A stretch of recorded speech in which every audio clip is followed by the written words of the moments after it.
Hola, personas de internet, yo soy Angie y el día de hoy les voy a presentar la crítica de un libro que se llama Miss Narco, de Javier Valdés. Él es un periodista mexicano, nacido en Sinaloa, en el poblado de Culiacán, que es en donde él enfoca la mayor parte de sus historias. Él escribe básicamente solamente sobre el narcotráfico. Ha ganado varios premios, dentro de ellos el premio español Rodolfo Walsh, precisamente por este libro. Y bueno, la historia que aquí trata es sobre el involucramiento de las mujeres en el narcotráfico.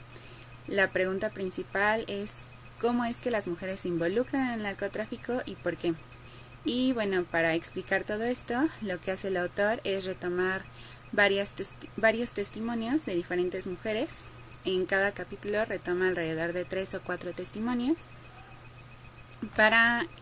explicar la forma en la que estas mujeres fueron involucrándose dentro del narcotráfico. Cabe destacar que la mayor parte de estas fuentes son anónimas, lo cual puede ser comprensible, sobre todo por el tema que está tratando él, que es un tema bastante delicado y que puede poner en riesgo a las personas que le dieron la confianza para que expusiera la información y para que pudiera informar a otras personas sobre lo que está sucediendo en el norte del país, que a veces puede parecer muy ajeno, pero en realidad no lo es parte de la realidad mexicana. Por otra parte, la manera en la que presenta la información es, como ya dije, por 5 capítulos. En cada uno de ellos manifiesta distintas formas en las que las mujeres se involucran dentro del narcotráfico. Y además en cada capítulo se dividen en subsecciones, que son por cada subsección es un testimonio, y dentro de estos mismos testimonios puede dividirlos en diferentes partes para ir explicando testimonio y contexto. Esta es una de las partes que no me gustó del libro, porque a pesar de que es buena la interpretación que realiza el autor sobre lo que sucede en el norte del país,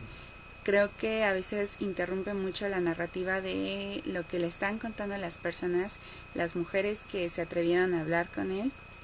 y mete demasiados datos históricos que a veces sí dan mucho sentido a lo que están diciendo los testimonios, pero a veces mete el contexto del contexto. Entonces eso hace que se interrumpa muchísimo la narrativa. Llega un momento en el que yo ya no sabía de qué historia me estaba hablando o si ya había cambiado de historia, entonces eso puede ser muy confuso.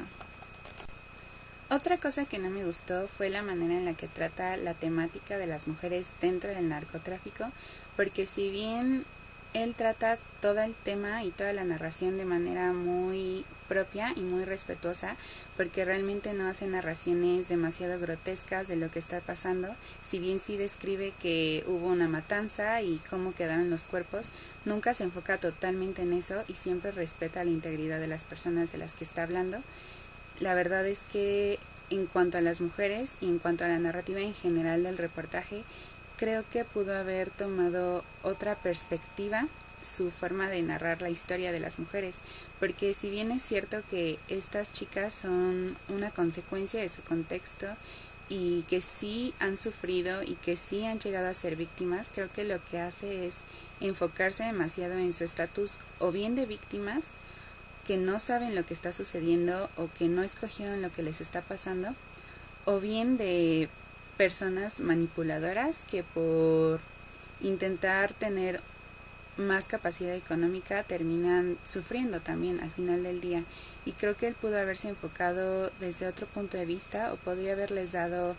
otra manera de ejemplificar y representar la figura de estas mujeres. Él al principio en el prólogo menciona que para él la belleza es igual a la valentía, y creo que al final en su narración eso realmente no se nota. Resumiendo, creo que yo le daría un 8 en total al libro de calificación, porque si bien toma un tema muy relevante dentro de México y sobre todo en la actualidad, y trata el testimonio como fuentes principales y que si bien son anónimas las sustenta con otras cosas, como por ejemplo reportes de instituciones como el Ministerio Público o con nombres completos de los capos. Creo que la temática en general fue tratada de una manera incorrecta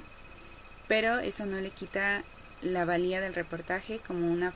fuente de información para las personas que no conocen mucho de este tema y que quieren saber cómo es que se vive esa realidad en el norte del país. Y bueno, pues no me queda más que decirles que lean el libro y que me digan qué opinan de él. Bye.